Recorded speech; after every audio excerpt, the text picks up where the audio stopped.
大家好，我哋見面啦。咁今次就同朋友咧就搞咗一次咧，就呢個 Charles Dufour 嘅Beauty Comptoir 嘅 Vertical 啦。咁分別就係10號仔嘅 Base Vintage 就2019啦，咁跟住就係11號仔就2020，咁就12咧就2021，咁同埋最新嘅13就2022嘅。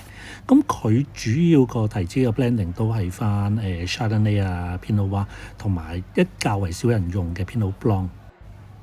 我覺得呢4支咧都真係佢近年咧都做得越嚟越好嘅呢4支。咁如果你有睇翻即係2019 base 嗰個咧，佢支10號仔，我當時試嗰陣時咧已經覺得佢係一個好巔峰之作咯，佢真係做得越嚟越好。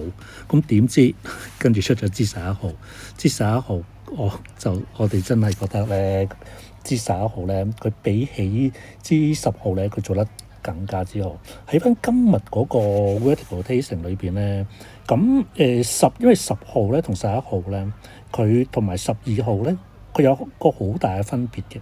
因為12號開始咧，咁佢咧就攞埋Charles Dufour 攞埋佢自己爹哋咧嗰啲舊嘅 reserve wine，咁所以支12號咧個 style 咧就同翻咧10號11號就個分別其實好大嚇。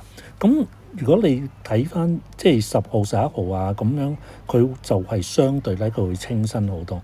咁但係因為我覺得佢做得越嚟越好啦，咁所以我覺得支11號咧係今晚咧我自己就真係真係非常非常之喜歡啊！我覺得支11號會係比支10號仔就做得更加好啦。佢成個口感啊即係佢個深度啊，同埋佢豐富程度，支11號仔真係比支10號仔真係會再好啲嘅。咁雖然其實如果你單飲支10號仔咧，其實已經好開心下噶啦，但係冇辦法比較之下咧，咁支11號真係完勝支10號嘅。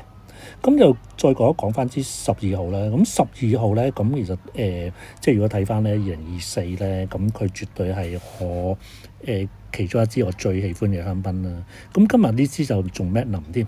咁佢咧個 style 咧就同支10號11號啊，咁樣你會感覺到咧支12號咧，因為佢多咗啲舊嘅 reserve wine，嗰啲 reserve wine佢係由80年代嗰陣時，好似如果冇記錯，好似第一個 vintage 好似係82年嘅，咁樣佢嗰個你好明顯你感覺到佢個豐富程度啊，佢嗰個熟嘅程度咧，係會真係比支10號11號咧係多好多。咁所以支12號咧，佢個 body 就會再重，即係會重身啦。咁同埋佢就真係厚波咁就個拎化，咁所有嘢都會係比支11號同埋10號長嘅。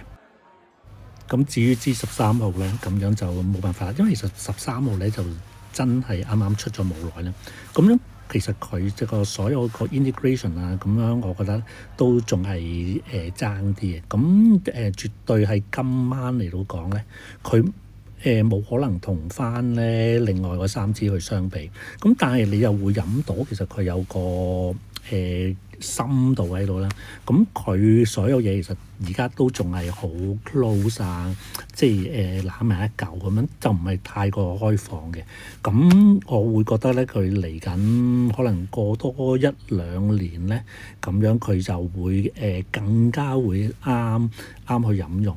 咁如果而家大家仲有之前個10號啊、11號、12號啊，咁我覺得大家係可以已經 enjoy 得到啦。咁我亦都覺得而家嗰3支亦都非常之適合飲啦。咁大家可以分別仲有機會見到嘅，不妨買嚟試下。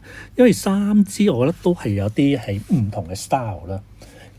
我覺得3支雖然佢個唔同嘅 style， 但係都係各自各精彩，我會覺得係咁樣。如果你未有任何一支嘅，咁不妨買定啲13號翻嚟。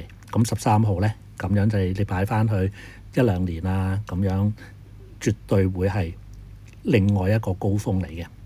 今日分享差唔多啦，多謝大家。